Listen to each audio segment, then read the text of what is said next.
Delta PLCs have several instructions for controlling the transmission of data. Here are some of the key instructions. Call, communication, multi-point write. This instruction writes data to a specified network device address.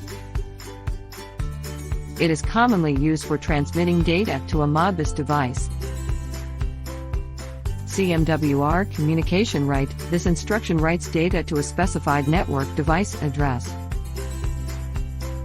It is similar to the call instruction, but is used for writing to a single device rather than multiple devices.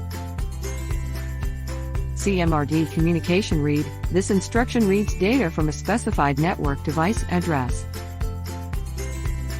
It is commonly used for reading data from a Modbus device.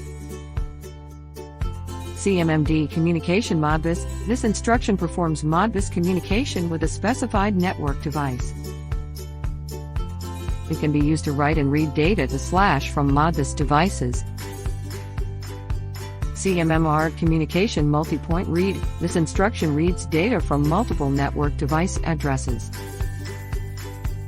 It is commonly used for reading data from multiple Modbus devices. These instructions can be used in conjunction with other programming instructions in Delta PLCs to control the transmission of data between devices on a network.